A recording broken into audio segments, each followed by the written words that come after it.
The next thing we're going to do is we make a selection of our figure and separate her from the background. What makes that task a challenge is the shallow depth of field that we see around her hair. There's very soft edges. We couldn't make that selection just using the quick selection tool that we looked at in previous exercises. This is going to require a little bit more control. However, in recent versions, Photoshop has made this type of selection much easier. The first thing I want to do is I'm going to come back to my original image layer, and I'm going to click on that. And I'm going to come over to my toolbox, and I'm going to click on any one of my selection tools. With one of those selection tools selected, you'll see that my control panel across the top here has changed. We have a couple of buttons here. One called Select Subject. Now this would be the button we would select if we had nice clean edges around our subject, but we don't. So we're going to select this option, Select and Mask.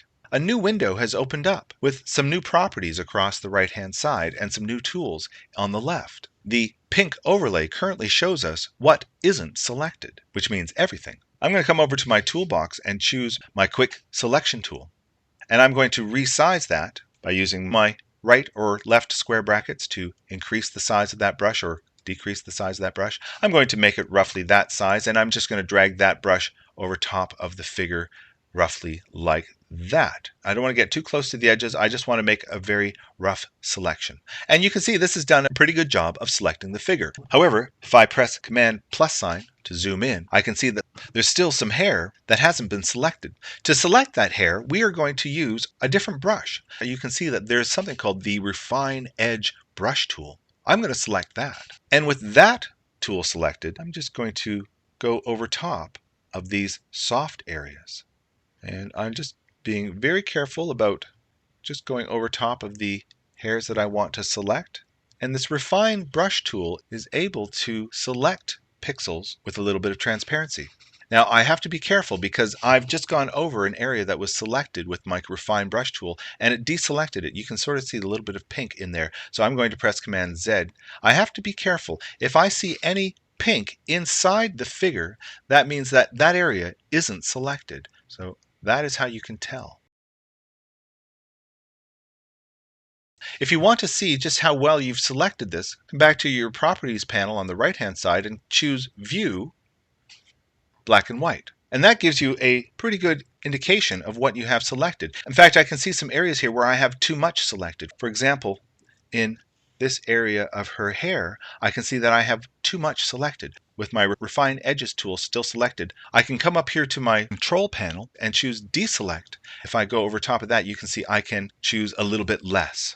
This view is perhaps a little bit easier to see what you do and do not have selected. But you can see it's done a very nice job of selecting some of the finer hairs here. I feel like I have a good selection here, and I will say back to overlay. In fact, I'm just going to say OK and accept that. I now have a selection around my figure that also includes the loose hairs around the outside. Now it might not look like the marquee selection that's going around those hairs, but this marquee only goes around the pixels that are above 50% opacity in their selection values. I'm going to save this selection so that we can use it in the future by coming to the Select drop-down menu and selecting Save Selection. I'm just going to call this selection Figure, and I'm going to say OK. With this selection still on, I'm going to create a new layer above that one. And in fact, I'm going to drag that to the very top of my layer stack. Let me come back to my original portrait to see exactly what we're going to be doing. In this step, we are going to be adding the direct lighting on the side of her face. That's going to require that we use the brush tool again. I'm going to come over to my toolbox and choose my brush tool. And I'm going to use the same soft round brush that I was working with earlier. And I'm going to keep it roughly at this 100 pixel size. Now what we're going to do is we are going to use this brush to paint white into this layer with this soft edged selection still on. We're also going to add an inner and outer glow effect that's going to simulate a warm specular glow. You'll see what I mean in just a moment. First of all, I'm going to zoom in and I'm going to choose white for my foreground color picker, and I'm going to change the flow value of this brush down to something much smaller, like 5%. Flow value just refers to how quickly the color comes out of your brush. With that value, I'm going to use my brush to paint white directly onto the side of her nose. Again, I'm trying to create the illusion of a strong direct lighting on the side of her face. I may have to go over this a few times. If you find this is taking too long, you can always increase your value up to something a little bit higher. I'm also going to put this on the side of her lip, like so. I'm also going to bring out some more lighting underneath her lip and her chin. Now this is why we created this selection in the first place, because now I can go right up to the edge of the skin. I'm going to make sure that I have some strong light on the side of her forehead like that.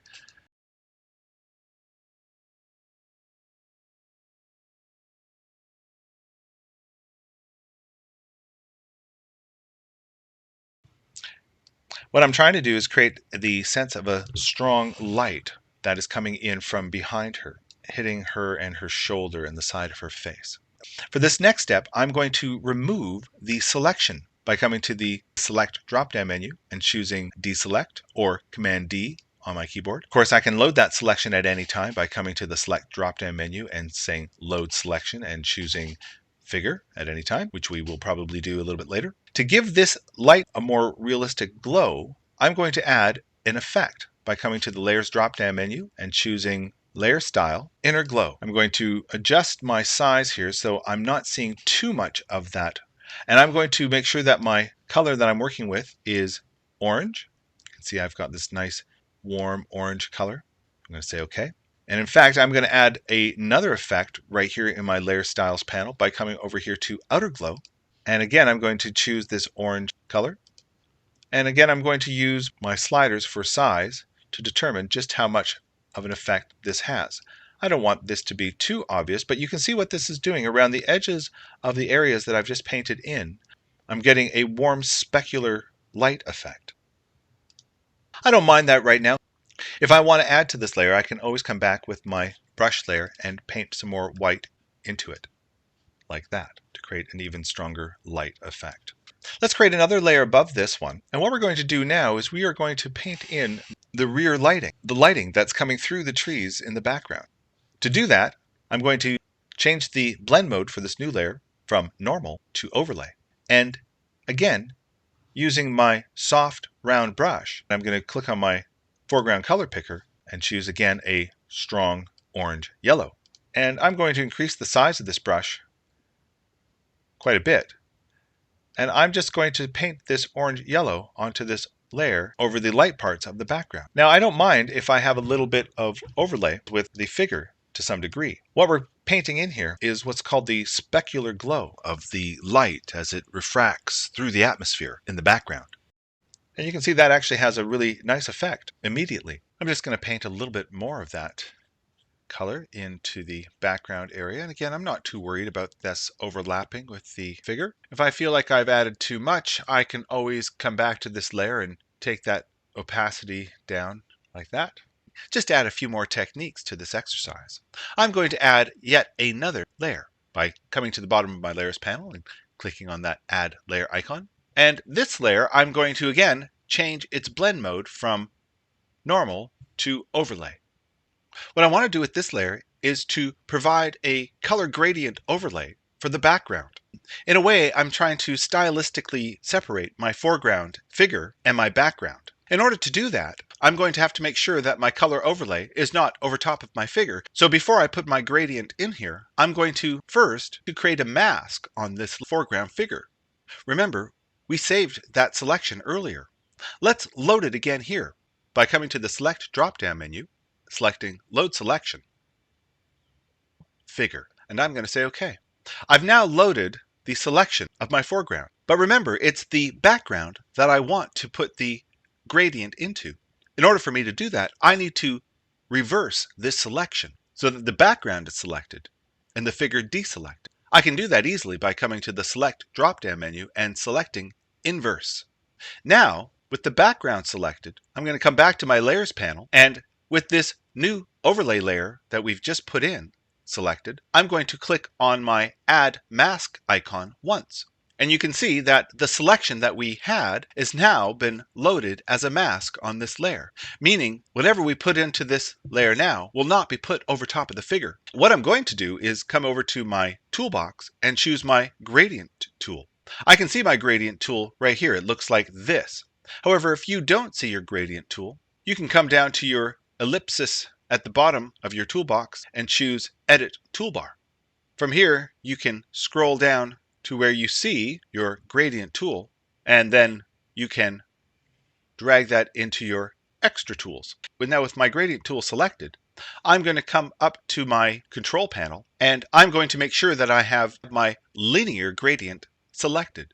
With my linear gradient selected, I'm going to click on my color presets here, and I'm going to open up the gradient editor.